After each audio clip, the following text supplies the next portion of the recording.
Shalom, puji Tuhan Bapak Ibu. Selamat pagi dimanapun Bapak Ibu berada. Doa saya kita semua tetap dalam perlindungan penjagaan Tuhan yang sempurna atas hidup kita. Tidak ada satu pencobaan yang datang melebihi kemampuan dan kekuatan kita. Tuhan tahu ukuran-ukuran kita. Sama seperti seorang bapa, ketika kita punya anak, kita tahu sebatas mana kapasitas anak-anak kita. Dan demikian juga Tuhan tentunya, Dia tahu persis. Karena itu Alkitab mengajarkan, anggaplah sebagai suatu kebahagiaan apabila kamu jatuh ke dalam berbagai-bagai pencobaan. Sebab kamu tahu, ujian terhadap imanmu menghasilkan ketekunan. Jadi tidak akan pernah ada ketekunan kalau kita tidak pernah berada dalam masalah, persoalan yang datang dalam hidup kita. Dan kita harus tahu bahwa di balik semua masalah yang terjadi, goncangan ekonomi, masalah kesehatan, semua masalah yang terjadi, kita belajar menikmatinya saja. Kita anggap sebagai suatu kebahagiaan karena di balik ini ada ujian terhadap iman kita. Dan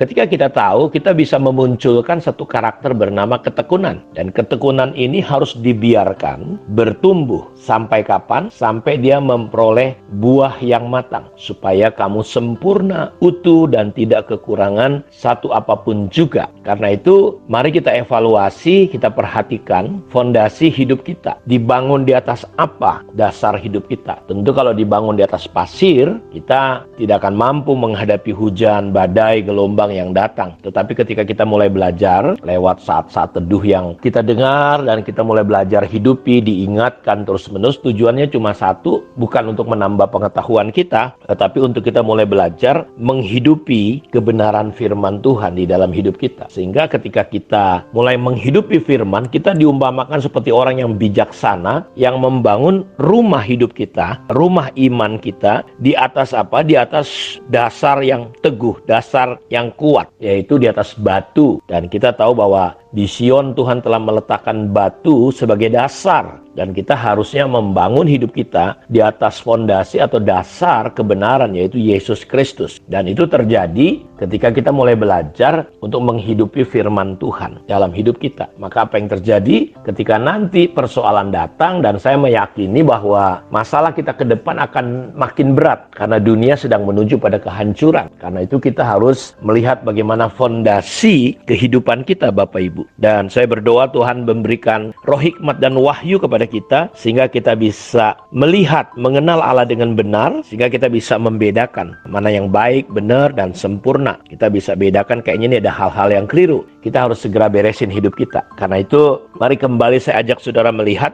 perjalanan Rasul Paulus ketika dia membangun jemaat-jemaat, dia mulai menginjili, meneguhkan, memuridkan, mempersiapkan mereka untuk mereka menjadi gereja, jadi jemaat yang kuat, yang teguh. Misalnya kepada gereja di Korintus dia berkata, tidak boleh ada dasar lain kecuali Kristus. Orang yang membangun harus memperhatikan bagaimana dia membangun. Karena api akan datang, kualitas hidup kita perlu dipersiapkan. Bukan kualitas jerami, kayu, rumput kering. Karena kalau api datang gampang terbakar. Bahan-bahan yang tadi saya katakan, kayu, rumput kering itu bahan-bahan yang mudah didapati, murahan, tidak mahal dibandingkan emas, perak, dan batu yang mahal. Justru kalau kena api, bahan-bahan atau batu-batu atau bahan-bahan mulia ini justru semakin mantap kena api, karena sanga-sanganya, kotorannya akan semakin dibersihkan. Karena itu Rasul Paulus menyiapkan jemaat-jemaat dia kunjungin ketika dia ada di Miletus. Di sini pada misinya yang ketiga, jadi Rasul Paulus bolak-balik dia, misi pertama, kedua, ketiga.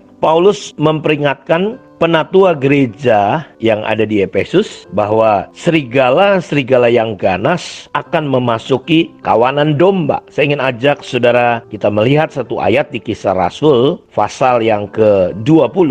Saya bacakan bagaimana pelayanan Paulus di sini. Dia berkata seperti ini. Ayat 17 mulai. Karena itu ia menyuruh seorang dari Miletus ke Efesus dengan pesan supaya para penatua jemaat datang ke Miletus. Sesudah mereka datang, berkatalah ia kepada mereka. Jadi dalam perjalanan misinya yang ketiga, dia meneguhkan gereja-gereja lokal yang ada di Efesus. Para penatua, pemimpin dipanggil. Nah, ini nasihatnya. Kamu tahu bagaimana aku hidup di antara kamu sejak hari pertama aku tiba di Asia ini. Jadi Paulus mengingatkan sejak awal ketika mereka dilayani dengan segala rendah hati, aku melayani Tuhan. Dalam pelayanan itu Paulus berkata, aku banyak mencucurkan air mata dan banyak mengalami pencobaan dari pihak orang Yahudi yang mau membunuh aku. Sungguh pun demikian, aku tidak pernah melalaikan apa yang berguna bagi kamu. Semua kuberitakan dan kuajarkan kepada kamu, baik di muka umum maupun dalam perkumpulan-perkumpulan di rumah kamu.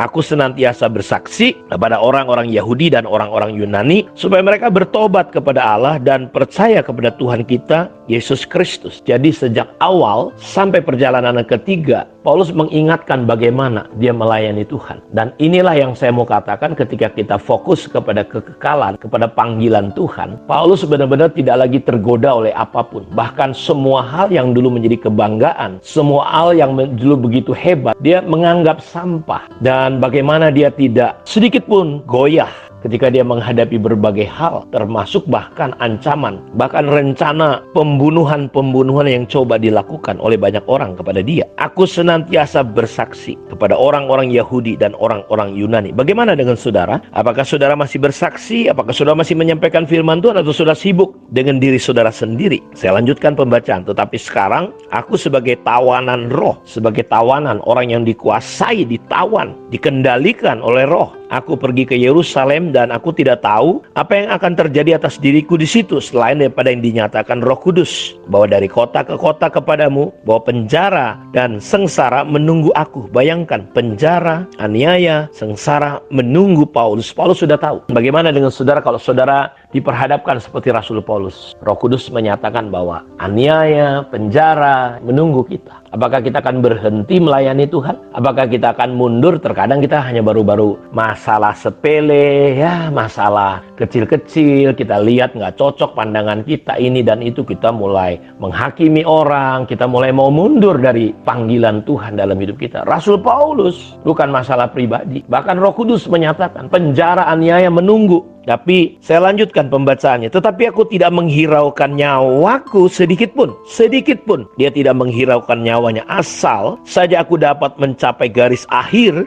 dan menyelesaikan pelayanan yang ditugaskan oleh Tuhan Yesus kepadaku untuk memberi kesaksian tentang Injil kasih karunia Allah. Dan sekarang aku tahu bahwa kamu tidak akan melihat muka aku lagi, kamu sekalian yang telah kukunjungi untuk memberitakan kerajaan Allah. Jadi hari-hari Paulus, hidup Paulus tinggal sebentar lagi. Dia udah tahu bahwa dia akan mati karena Tuhan, mati karena Injil yang dia beritakan. Aku tidak bisa lagi melihat kamu. Tapi menarik sekali dia berkata, aku tidak menghiraukan nyawaku sedikit pun. Sebab itu pada hari ini aku bersaksi kepadamu bahwa aku bersih, tidak bersalah terhadap siapapun yang akan binasa. Sebab aku tidak lalai memberitakan seluruh maksud Allah kepadamu. Karena itu jagalah dirimu dan jagalah seluruh kawanan. Karena kamulah yang ditetapkan oleh Roh Kudus menjadi penilik untuk menggembalakan jemaat Allah yang dimeteraikan dengan darah anaknya sendiri. Jadi Paulus memberi pesan supaya mereka tetap dalam koridor Tuhan, mereka tetap dalam rule-nya Tuhan untuk menjaga, melengkapi, mendorong. Karena di dalam Tuhan ngobrol sama Petrus, apakah engkau mengasihi aku? Tuhan berkata, gembalakanlah, rawatlah anak dombaku. Jadi ternyata biasanya dalam penggembalaan itu ada orang-orang yang sakit. Ada orang-orang yang masih kanak-kanak rohaninya. Dan ada orang-orang yang harus diperlengkapi untuk sehat, menjadi murid. Kita harus mengerti inilah kondisi. Dan Paulus berkata, gembalakanlah mereka. Kawanan yang Tuhan percayakan. Dan saya berdoa supaya saudara menjadi gembala, menjadi pelayan Tuhan. Tidak harus jadi pendeta, tidak harus jadi gembala. Tetapi kita dimanapun Tuhan tempatkan, di sekolah, sebagai guru, sebagai polisi, tentara, hakim, jaksa, atau apa saja. Bukalah matamu,